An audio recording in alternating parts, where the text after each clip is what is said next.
Greetings and welcome to Mount Olympus. I am Hercules Invictus, and tonight I'm proud to bring you Lynne Salomon Miceli of the Edgar Cayce ARE in NYC. Greetings and welcome. Thank you, Hercules.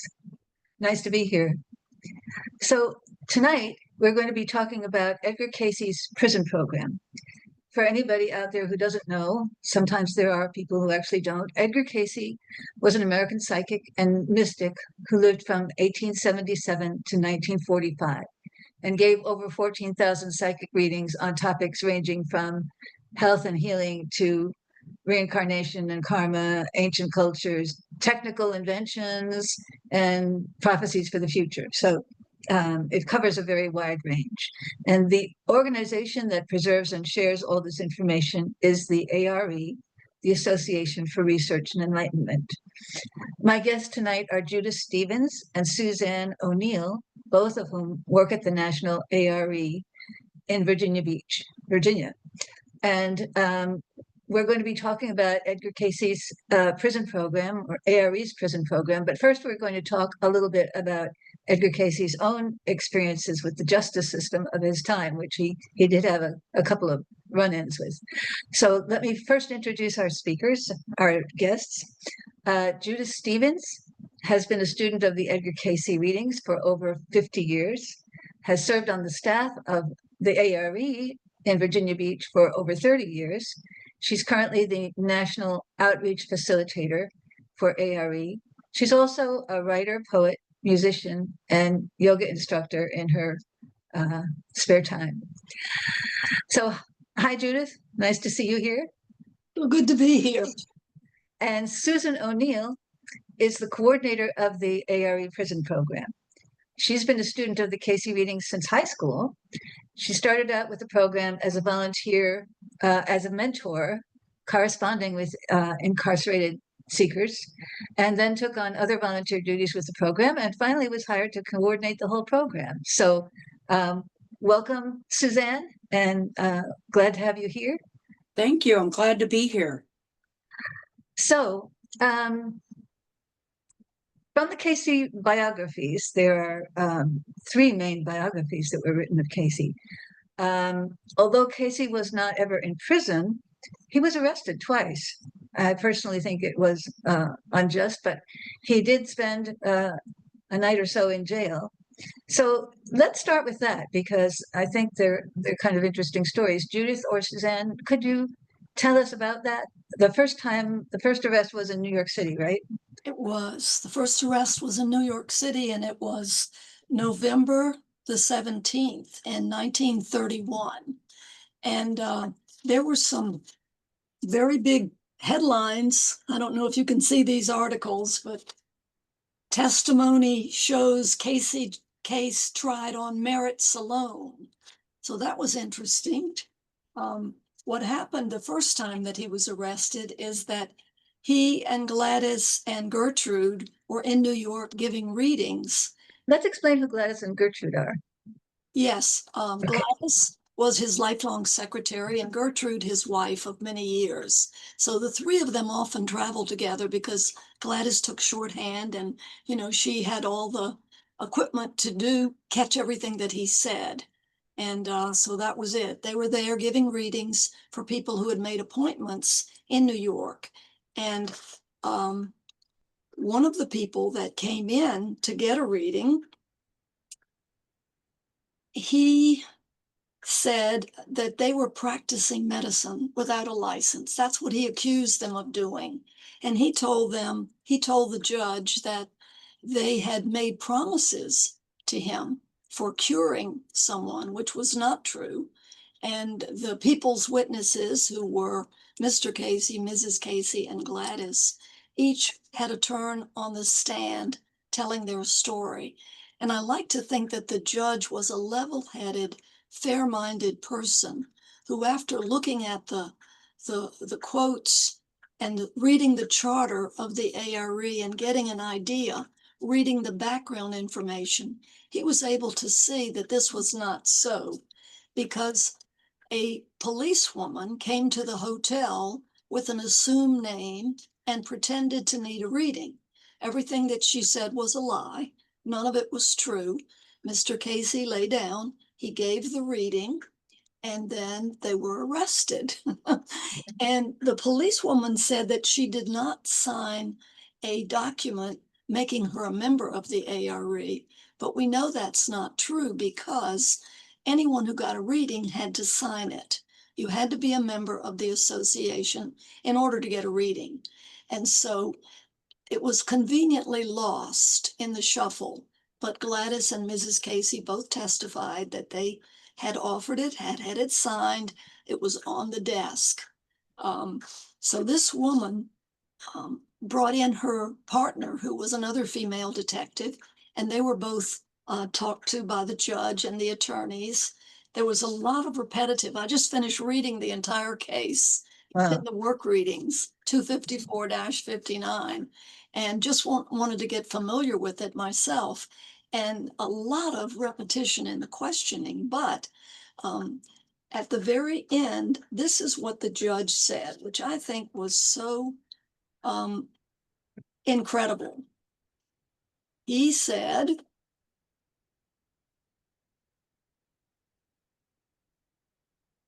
where is it? I got my notes here. Where are they? He said that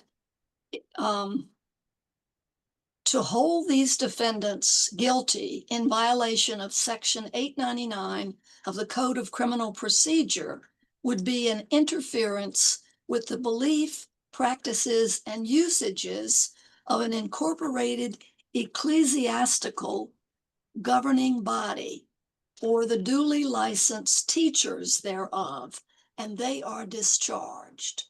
So the three of them did go to jail, but bail was raised quickly and they were gotten out. But two things happened that I want to share with you. One was a story that his son Hugh Lynn told me, and that was when Mr. Cayce went into the jail, everyone said, "What are you doing here?" I mean, this was an older gentleman with a hat and an overcoat, and his wife and the secretary, and people couldn't understand what he was doing there. But it didn't take long for them to gather around him, and Mr. Cayce was reading them. He was telling them things that they needed to know about themselves. They hated to see them leave. I do believe. Oh, yeah. But the other thing, let's see. Judith and Suzanne, can you tilt your screen a little bit so that more of you is visible? Yes, yes. Is that possible to do? Yes, I think so. How's that? Better? That's better. Yes, because Okay. we were kind of losing your chin there. Yes. And when Mr. Cayce, when Hugh Lynn drove to New York to pick up his parents, they were quite shaken by everything. And Hugh Lynn came to get them, and he said that the car ride home was silent. No one said anything. They just drove.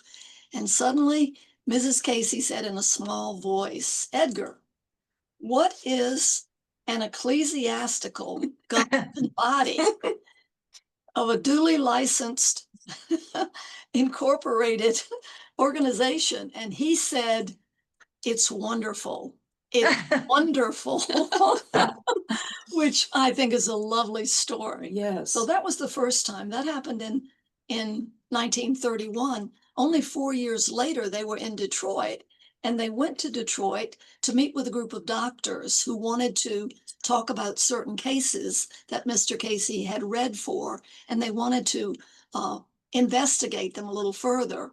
So they went there for that reason. And during the time they were there, their host paid for a reading for a gentleman whom he knew who had a daughter who was ill. And the daughter was not present. The reading was given. The man did not understand the reading. He did not agree with the reading. Because Mr. Cayce did not say in plain language, and you and I know, Lynn, and Suzanne too, the readings are not always plain and simple. You know, sometimes you go around your elbow to get to your thumb. And that's what happened with this case. He talked about congestion, but the man was upset that he didn't call it bronchial asthma, which was what she'd been diagnosed with. He took the reading to a doctor who poo-pooed it.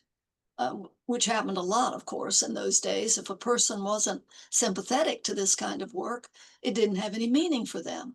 And so then he came back and he wanted to know why he hadn't told them that they needed to move to Arizona. He thought that the cure for her was to move to Arizona, and that Mr. Cayce should have said that plain and simple. But so he was charged in that case with prescribing medicine without a license. Mhm. And that was continued a little bit. It didn't get resolved right away. It happened on November 30th in 35, but not until March the 3rd of the following year did they go to court and get it resolved. And this time, of course, Lynne had gone to jail with them. So Hewlin is Casey's older son, right? Right. He's the oldest son who became the manager of the Association for Research and Enlightenment here in Virginia Beach, and was my dear friend when I came to work here in 1968. He was a wonderful, wonderful man. So he was with his folks, and the case was dismissed against Hewlin, Gladys, and Gertrude. But there was a charge given of technical guilt, a plea of technical guilt from Mr. Cayce, which he didn't want to plead to at first. And you can understand why. I mean, this is a work that was so helpful to so many people. And he was literally giving up his life. Every time he lay down to give a reading, he was giving up his life for a friend, and took a great deal out of him. So there he was. And the case was dismissed against the three. He made a plea of technical guilt and received a suspended sentence.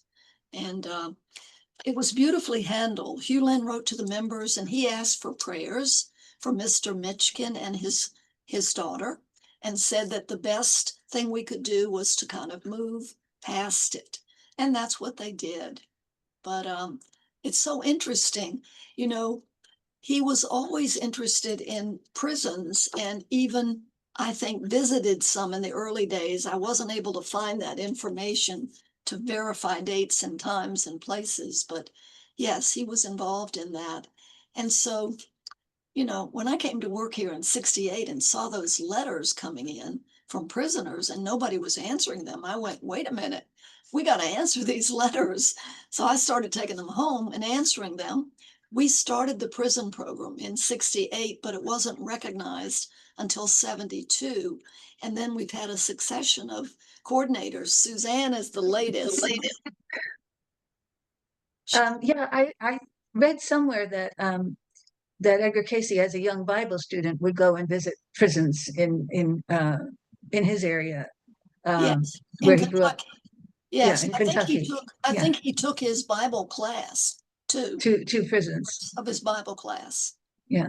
So And didn't you say Lynne would go visit prisons when he traveled and gave? Oh, yeah. Every time Lynne went on the road, excuse me, if he was going anywhere near a prison, I would ask him, would you please go and speak to these people? And he went every single time.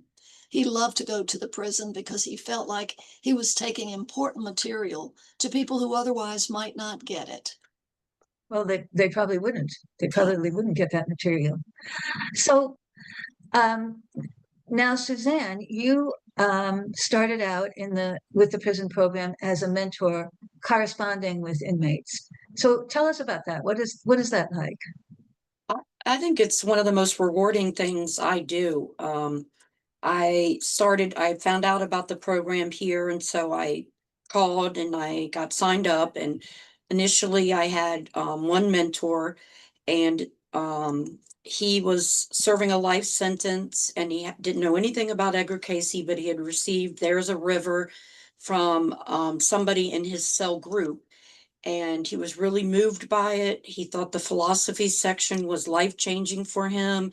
And he just was hungry to learn more about it. And it really surprises you how much you know when you're writing to these inmates, because you think, oh, what maybe do I have to offer? But one, you just have the friendship and the willingness to walk on the spiritual path with them. but two, you have a lot more knowledge than you realize, just having been a student for a long time and having a lot of this information that they haven't had access to. Although we do get letters from people who, have been studying him or seen something on the History Channel. They come with some knowledge on their own. And what else? What else is part of the prison program besides the mentoring, the correspondence? What else do you do? So we send books. We have currently about 200 titles. They get a book list from us, and they can pick. We encourage that, because you don't know what's going to draw somebody in, what's going to spark that light bulb above their head, and then you can start leading them down the path, or that book might lead them to be interested in something else. I always try to send a couple of these little books along with it. The Edgar Cayce's Meditation for Everyone. And this is really helpful. This has helped a lot of people. And then Mind is Builder. So they may not have asked for these two, but they go with the books that they get. And just start leading them down the path and helping them along the way, and letting them know we believe in them, and that, we're all one, and we can help them and they can help us. So with the books, then we also send books to the libraries. So then maybe they don't even know about us, but they go and check out a book from the library and it speaks to them. And then they want to know more, and they figure out how to contact us. And then we also facilitate Search for God study groups in the prisons. Yeah, let's explain a little bit about Search for God groups. Judith and I actually did a whole interview about the Search for God groups, but that was more than a year ago. And so let's explain a little bit what they are and how they work. Okay, I'll let Judith. Okay. I love the study group program. It's a small group. It's like working in a laboratory, actually. You're with a small group of people, like-minded people, who start to feel like your family after a while. It's like being in an adjunct family, and you meet every week and you study these lessons that are graduated one after the other after the other. Each one builds on the preceding one, and it just takes you through an entire course in soul development. And we send them the books, and we send them a packet to help them, go through it, and help them as much as we can via letters. They can write and ask us questions. And in the old days, Lynn, I used to be able to go into the prisons, and we had ARE members mentoring the groups and meeting with the groups. In person. It's COVID and other crackdowns in the prison. It's been impossible. It's hard enough for us to get books into certain places. We just can't get people in there. But that's all right. The books have their own message, and they certainly speak to the hearts of people. And the Search for God groups, it's not just reading, there's also practice involved. Or Cayce talked so much about application. So could you talk about that a little bit, how that works? Oh, sure. I think that's what makes our study groups different from, let's say, a book club or a discussion group or even a therapy group, because members of the group are reading and studying the material. And then, like the first group that formed around Mr. Cayce, they're asked to put it into practice in their lives in the coming week. So every week we have a principle that we've decided on as a group that we're going to try to live in the coming week. And then the next week we report how well we did. Well, sometimes we fall on our faces and other times we have a better success rate. But the point is, it's the try, say the readings that count for righteousness. So we keep on trying. So I think you used the word laboratory earlier to talk about the groups. So because the organization is called the Association for Research and Enlightenment, and in a weird way, this is a kind of research, but it's personal research. It's like, if I apply this principle in my life, what will happen? And so sometimes they've been called disciplines, or more often now these days we call them experiments, but it's an experiment in applying the principles. And as you say, sometimes you do well with it and sometimes you don't. But could you give like an example of one or two experiments that Yes. And this sounds deceptively simple, but it isn't. If you try doing it, you'll see what I mean. In one of the lessons that we just had in a recent group, it said, take one day to speak not unkindly of anyone. And so we took that as our weekly discipline. So all week long, we were mindful as we were starting to say something that might not have been of the kindest, that we needed to change it and say something a little differently. So Right. that's an example. Some groups are very, I call them intellectual. They're very heady and they have complicated disciplines. I was in Gladys Davis Turner's group, his secretary, and her group, everybody was down to earth, and we had down to earth disciplines, and they were eminently doable. So I think people are attracted to the group that they need, and it seems that people can try a group, try another group. You'll find the one that's for you. You know, you feel it. It's like when you're buying a house. You know, when you walk in that door, this is the house. Same feeling comes with a study group. This is the group. One of the inmates wrote and said that in the study group he had put together, what really had helped him was talking about meditation with the other inmates, because it's not quite as easy for them as maybe it is for us. They don't have any control over their environment, when they can have quiet time or if they're disturbed. And so learning from the other guys in his group of some ways they had figured out how to be more successful meditating in prison. So I thought that was really interesting, that they're giving each other practical spiritual advice within their group in a way that we can't really help them because we can empathize, but we're not experiencing prison. Right. Exactly. Lynn, I still write to half a dozen inmates. I've been doing it all these years, and some of them have come and gone, but I can tell you this, that they become like family. Mhm. They really become like family. You learn so much from them. You don't think you're going to starting out, but you do. And they really become like family.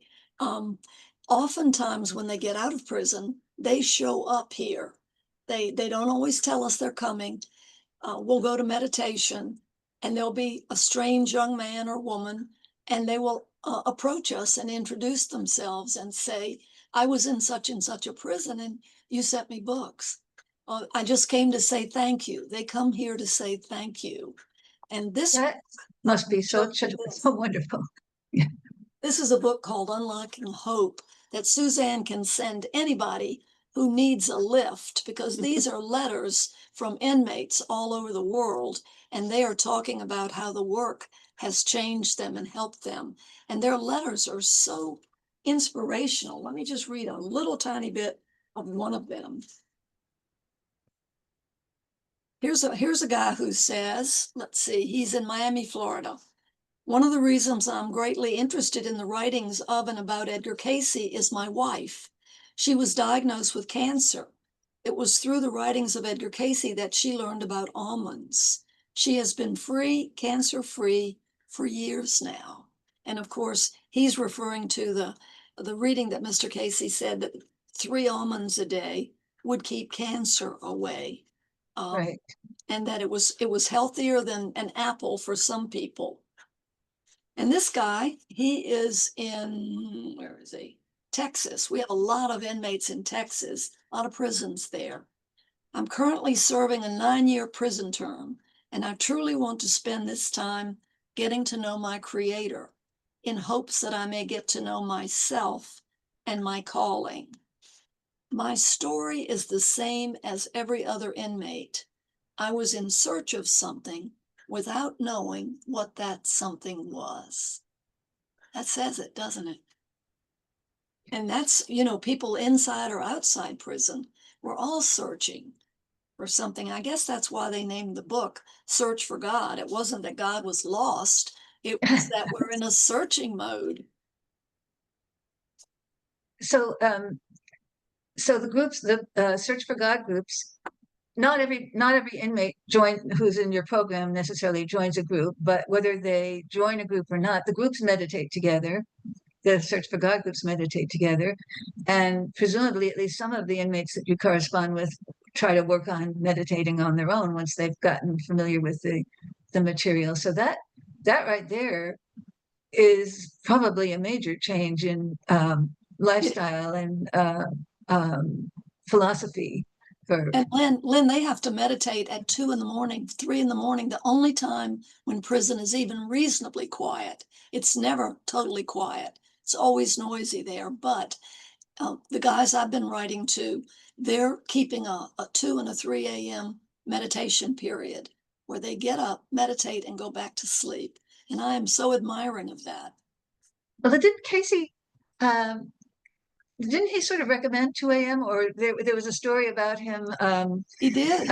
like mentally waking up the other people in his group at 2 a.m. so that He they did would that all first, you're right, Lynn, that first study group.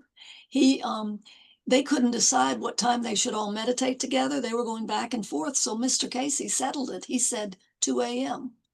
And then he woke them up at 2 a.m. And right. Some of them said, well, I can't get up at 2 a.m. And he said, I'll wake you up. And he that's right. And he did. And he did. Yeah. In the group, they actually meditate while they're together, and then they try to keep their own meditation practice. And one of the things that study groups try to do is set a time every day when the group members are going to meditate wherever they are, but together. And that is a powerful thing. And especially 2 a.m. is a powerful time. Yeah. And it's a support group. They're all supporting one another in their growth. So, and each person, Suzanne alluded to it earlier, but each person in prison has a list of friends. So when they get a book, that book goes down the list. That book gets passed all over prison till it falls apart, and that's what they're doing with the books. They are really making sure that their friends get them. And just like in the outside world, birds of a feather flock together. So people with any sensitivity are finding other people, and many people in prison, got there through various crazy kinds of things, that if they had known any better, they would never have gone in that direction. But some of them tell us that being in prison was the wake-up call they needed to go deeper. Well, and it does give you certain opportunities. You don't have, well, I guess people do have jobs of a sort in prison, but you don't have a 9-to-5 job. Like, you kind of have some contemplation time, some time to think about things.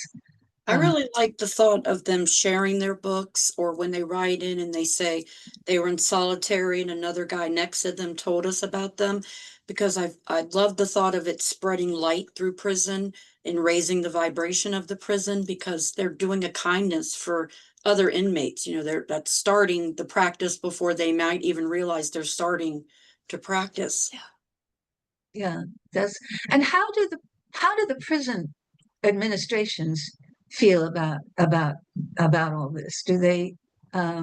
Do you hear from the administration sometimes? Well, I'll tell you, we have one ARE member who's a prison administrator in Danville, Virginia, and he has been a joy, because every time the books get low, he just writes and says, send me some more. Most of the time unfortunately, we don't have relationships with the wardens. We usually work with the chaplains, the prison librarians, whomever we're referred to. We'll work with anyone. And a lot of budget cuts have taken away. A lot of the librarians are now oftentimes a volunteer, an inmate. So a lot of it goes underground. It's like the inmates themselves are doing the work, and the administration doesn't really know much about it. But I don't think they'd complain, because it's making people more peaceful and more loving, and the kind of inmate you would want to have. Yeah. So what kind of books do you send, Suzanne? What are some of your categories for people? We send Your Life. That's one of the most powerful books. I don't know, partly I think the title, Your Life. Can you see it? I don't know. There it is. There we go. Yeah. why it is the way it is and what you can do about it. Yes, I think that speaks to them, but then the book just opens them up. Like they just want more information about that. We get probably at least 5 letters a week saying it changed their lives and they've never thought of the world that way, or what they can do with their own minds and how they can change just their thought patterns and change their lives. We send There Is a River, especially if they write in and they don't have a suggestion or they don't know what books we have. We send There Is a River so they can really get to know Edgar Cayce and what he was about and the work he was doing. And then that kind of springboards them to other wanting to know other topics. So There Is a River is one of the biographies, the first one of Yes. Cayce, right? Correct. Yeah. Yes. We have books on spiritual growth and dreams. They love dreams. They most of the time would love to know. I mean, you can't take their dreams away from them, right? So everything else Right. is taken, but they have their dreams. And so they love the topic of dreams. And we have ancient mysteries, so about Egypt. And Suzanne and I think that a lot of these old Atlanteans and Egyptians are now languishing in prisons, but they remember dimly where they were and what they were about, and they want more information on it. So that's a very hot topic for people in prison. yes, Reincarnation and karma, I guess. Karma Yes. and yes, grace. yes. Yeah, yeah. Would that be another one that John Van Alken's book about reincarnation, karma, and grace? Yes, That yes. seems like it would be pretty relevant. Yeah. And then there are a lot of Bible study groups in prisons. So we have books. Suzanne brought this one in.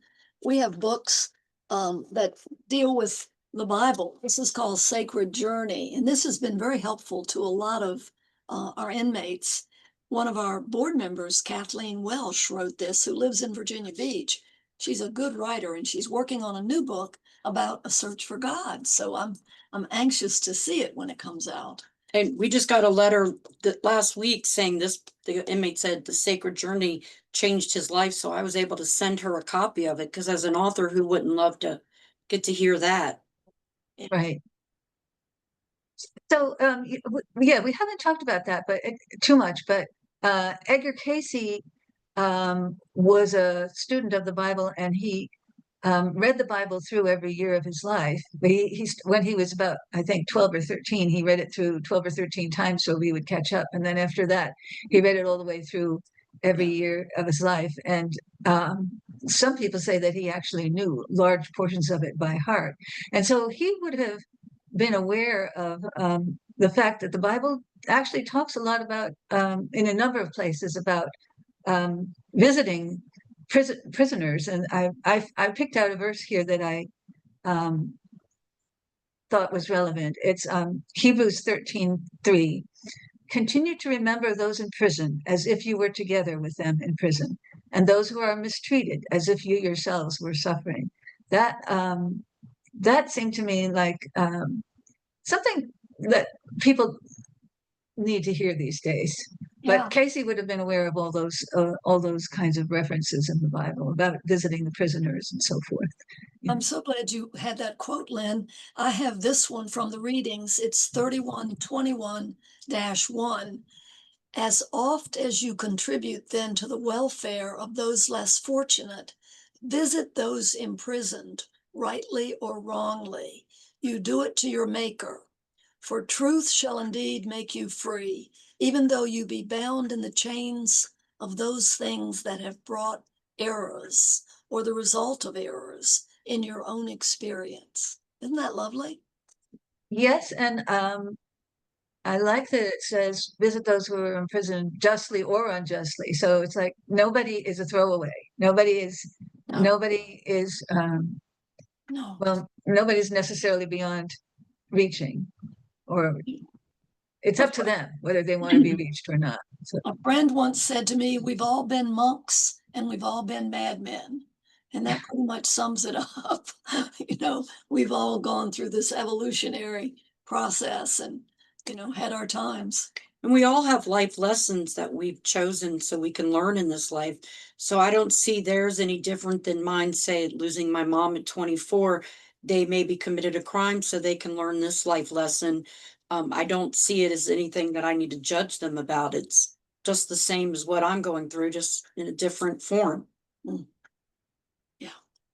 I think the Well- thing that our volunteers do, our mentors, is that they are non-judgmental, they're loving.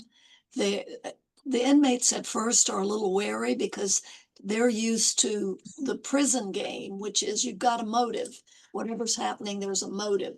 So they're looking to see what our motive is. And the point is, we don't have one in that regard. Our motive is to help them. Here's a little quote. Oh, I'm sorry. Do it. Would someone let Suzanne know I'm very grateful from the bottom of my heart that I have friends at the ARE? I have no one, so I'm deeply touched that people who don't know me call me friend. So, when I got this program started in 1968, I told myself that if one person turned their life around because of the prison program, that it had justified itself. And I'm telling you, we know hundreds and thousands of people who have gotten out and who have taken their lives in a straight and narrow path after their prison experience. And many of them were in these study groups in prison. I think maybe part of the reason it's so powerful is that it's not like preaching at people. Yeah. It's more like explaining the law of cause and effect. Yes. And the whole idea of reincarnation and karma and what goes around comes around, and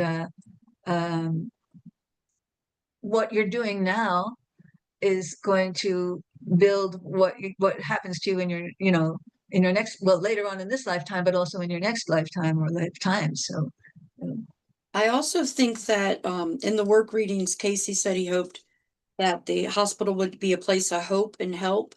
And I think that the hope we offer, just because for no reason whatsoever we're being their friend, that we care about their journey, really opens their hearts to the information we have to share.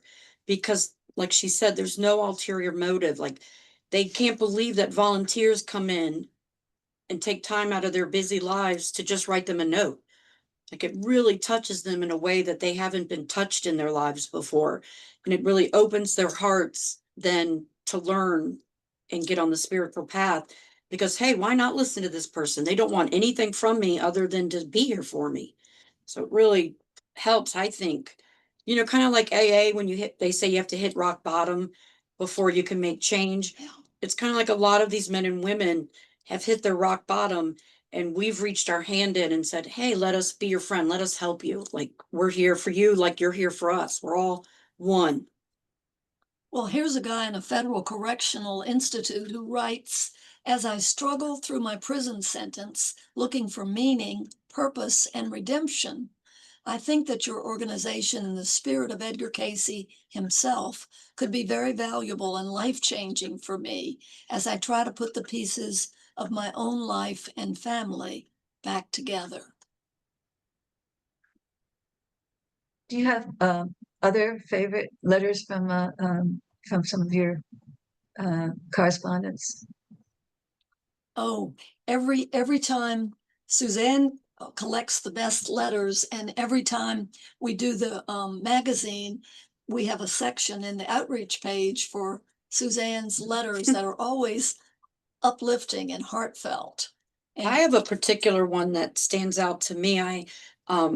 I try to write a short note with the book orders, and inmate had, they get really touched even just by the short note. Like, they'll say, I taped it to my wall, the blessing it gave me lit my whole cell up. And it can be something so short, Lynn, like, hey, I'm glad you found our program. I hope you enjoy this book. Peace and love, Suzanne.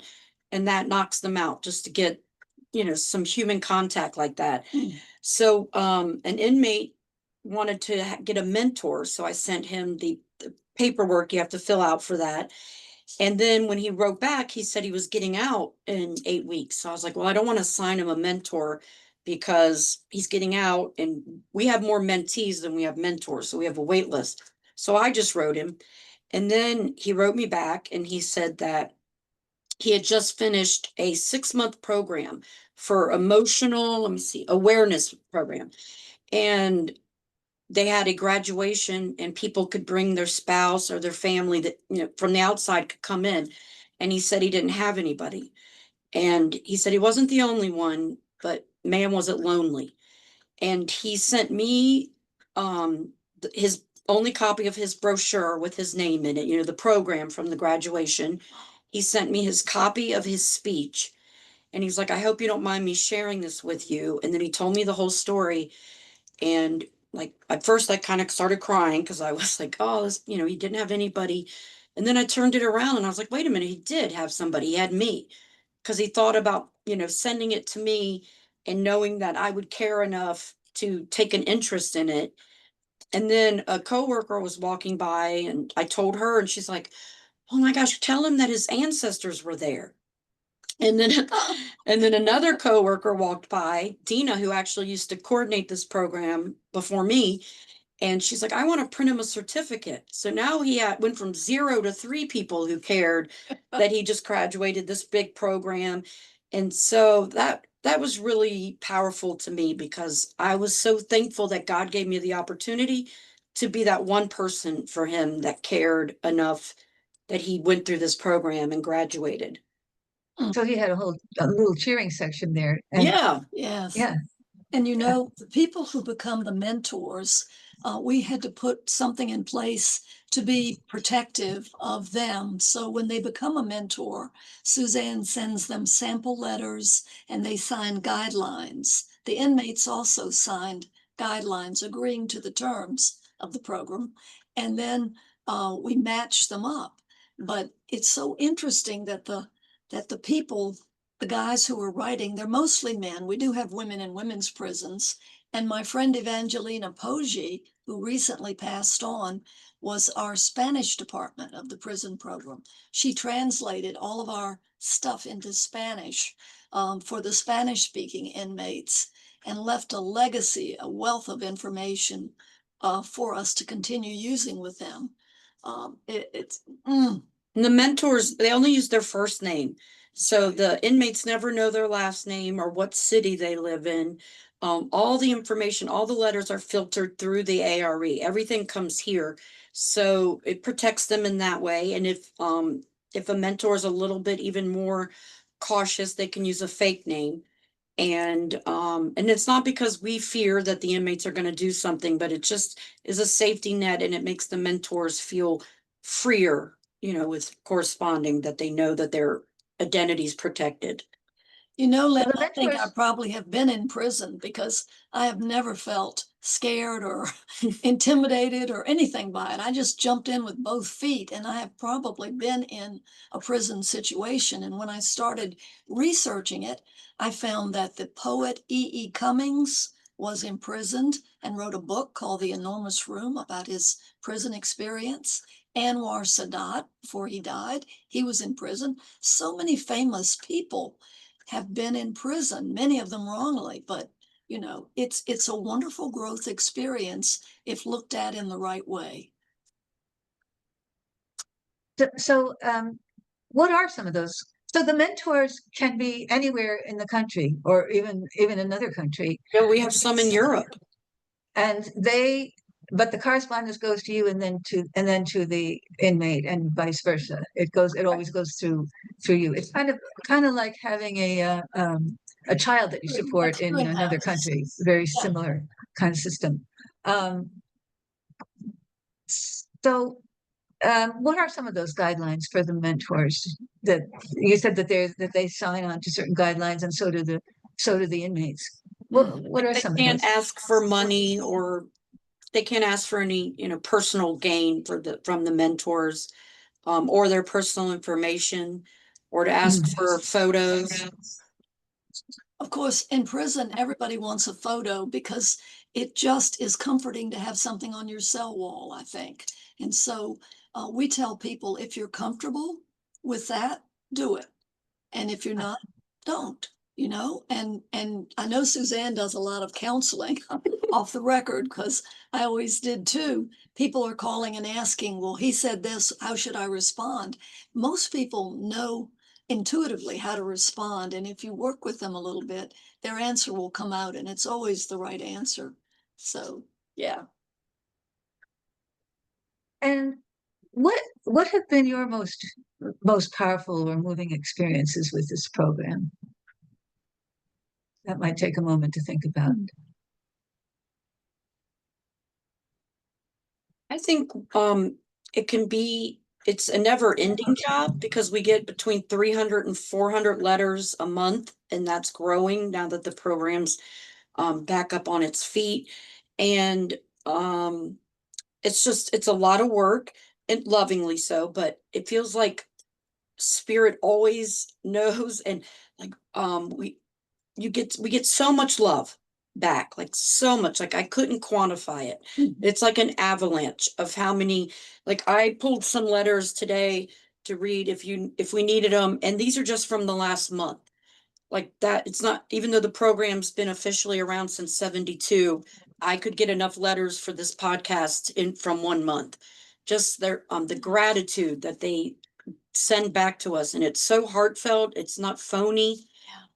So much love for the work we're doing. They thank us for other inmates they don't even know, like the Yes. work you're doing for inmates in general. And every time you show gratitude, you're raising your vibration, you're sending a prayer to, it's just beautiful. And like there's never a day that I don't sit at my desk and just feel so much love, like maybe loved it. And I've had a great childhood, loving family, maybe more love than I've ever experienced, because there's so many people that are just so thankful that we exist. Yeah. What a great job. And That's I think, just, I think that's that just, too, just that I wonderful. had to tell you something that was really special. It was a few years back when we were trying to get prison groups, study groups started in Soledad Prison in California. And there was a chaplain there who was against it. We had Robert Morganlander lived right there, and he was willing to go in and meet with the group. We had lots of interest in the inmates in Soledad, but this chaplain was standing in the way, and he wouldn't allow it. And so we put him on the prayer list. And don't you know he was transferred?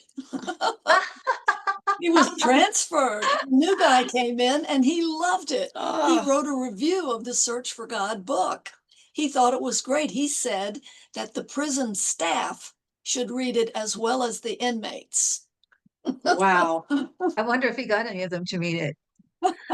That is a great story, but it's worth talking about why the chaplain would be against it, because it involves psychic read.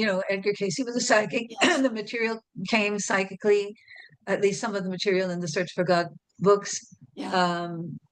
Cayce talked about reincarnation, which is not at this point part of the Orthodox Christian religion, although many people say that it was at one time. So there are some people who identify as Christian who see the Cayce material as being evil or being like witchcraft or of the devil. And so apparently that chaplain was one of kind of along those lines. But that's such a great story that he was transferred. That's so perfect. That's so perfect. It would have been better if he had been transformed, but transferred is pretty good. It's pretty good. We'll accept it. We'll accept it. Yeah. I know something that happened kind of recently. One of Judith's mentees is also an amazing artist, and he sends us all kinds of artwork. And he hadn't asked for a book in a long time, so I just picked out some books and sent them to him. And one of them was on the Essenes. And he wrote Judith and said that he loved the book. And as he was reading it, he thought that Judith and I most definitely must have been together in the Essenes. And I thought, what a beautiful compliment that he's reading this book about these powerful, beautiful people, and he equated them to us. I just thought that was so touching and really quite a compliment. And very insightful too, because I wouldn't be surprised if you were. I feel that I was. I really did. I can see myself bent over a long table in a scriptorium, copying out scrolls or something. I'm sure I was a scribe. But this is just a sampling of artwork that we have. And That thank you cards. Suzanne gets it daily. And look at this. Look at the detail of this. Oh, that's beautiful. We have some really fine artists in prison. And of course, we encourage them as best we can. And a lot of them don't have papers, so they'll take their milk cartons and write little notes. You know, they'll find creative ways to try to get messages to us or art, just to thank us, it's truly just from their heart. Like they want some way to give back to us. And Do what you I want like to about go ahead? them, Go ahead. what I like about them, Lynn, is that they think about the other inmates. Here's a little note from a guy in Florida in a correctional institution. I am attempting to build a core collection of Mr. Cayce's materials for our library here, and will stop requesting once your core books are installed. I cannot begin to explain how much Mr. Cayce's materials have helped me since I was first interested in 1998. I want others of like mind to have access to this material also. That's a theme that's repeated in the letters that we get. They're thinking about the other inmates. You know, isn't that That's wonderful? great. Yeah, that is great. In one of the packets I send them a bunch of quotes from the readings about being of service, because I think that that's one way they can help themselves on their path, is find ways to be of service in prison. And that's one way, just telling people, hey, they'll send, even if they don't know if they'll take to the material, just letting another inmate know that there's someone who sends free books is a really big deal in prison, because they don't have belongings, and there's not many.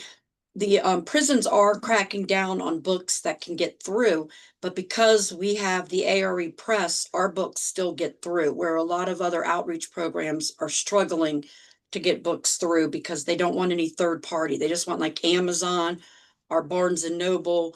And because we're a press, our books still get through. And the reason for that, Lynn, is that there's been an uptick in drug smuggling in, where they've been coming in books, and people are wetting their finger and touching page 39 and going into some sort of ecstasy. But, you know, we're not doing that. But I want to show you this because you asked. If people are going into ecstasy over your books, it's a different kind Right. of ecstasy. We hope they are. We certainly hope they Yeah. are. You asked earlier what people can do. We asked them to pray for the program, pray for the prison program and the inmates.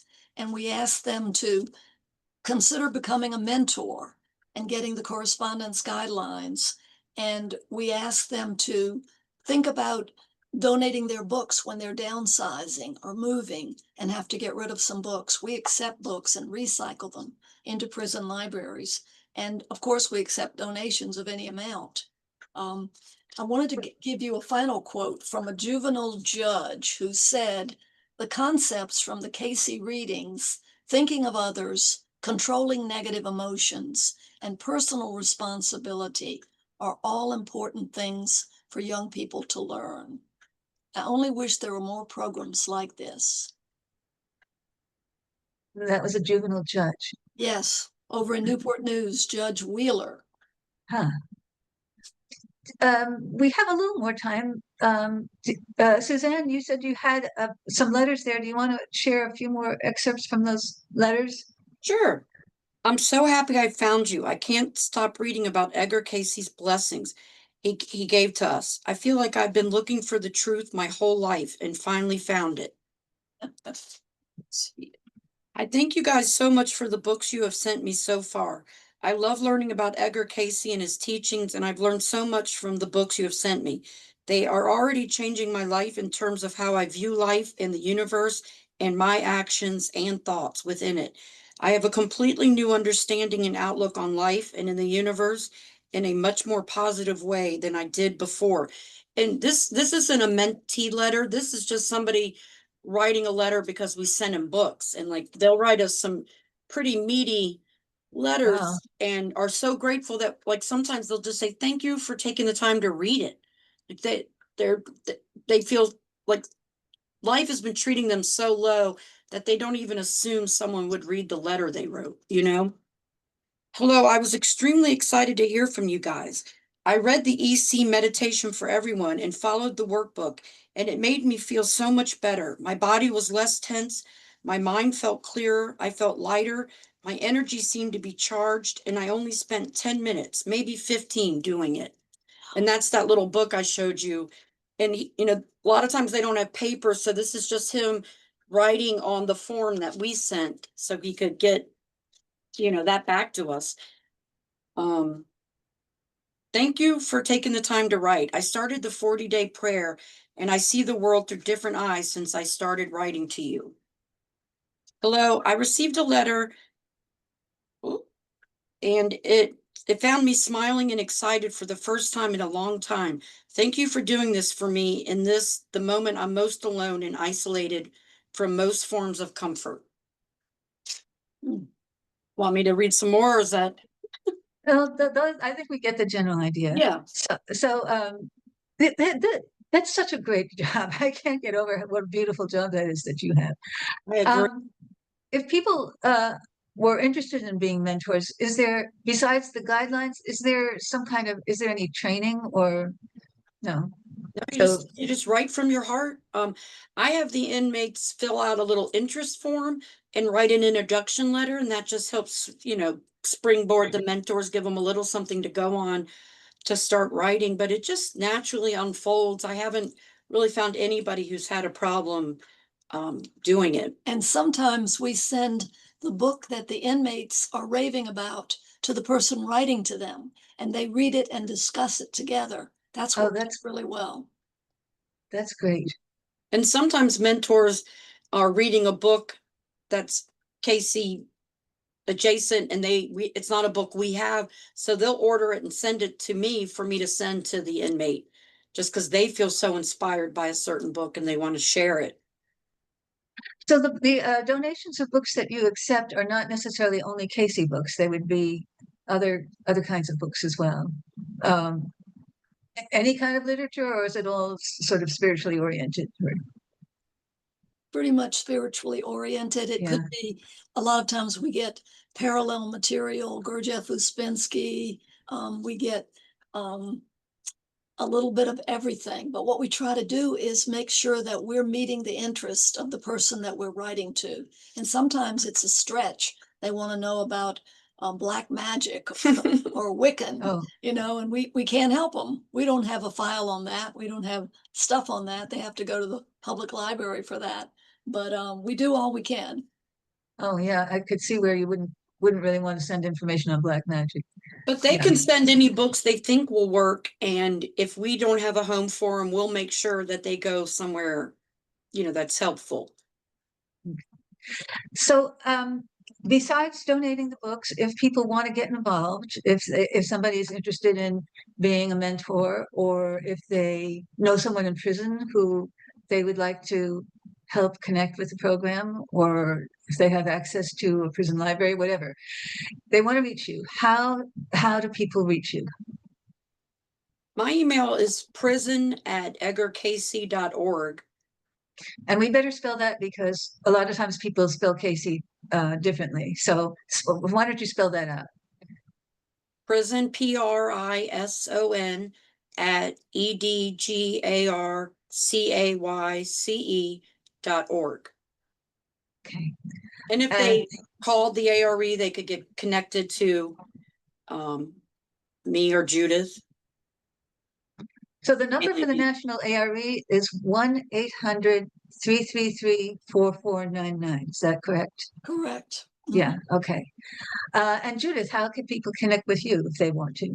Well, people can call me directly at my line, which is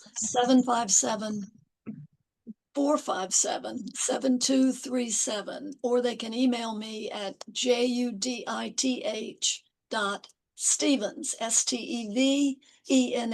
at EDGARCAYCE.org.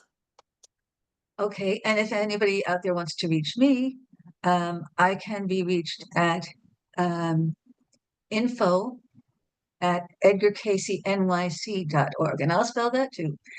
Info, INFO, at EDGARCAYCENYC.org. So thank you so much. This has been, it's really uplifting. I think this is the best thing that happened to me all day, just talking to you Aw. about this program. Thank you Experience so about much this for program. having us. Yes, thanks for spreading the word. Yes. And thanks for doing the work you do. I think it's wonderful. Thank you all for a wonderful show, very inspiring. Keep up the good work. I'm impressed, and my heart goes out to your efforts. Thank Thank you. you. Come Thank you, down here. Hercules. We'll show you around. Yes. If I can get into the city, I will gladly take you up on that offer. Thank you. Right, Okay. right. Good Care, night, everyone. everybody. Good night. Good night. Thank you.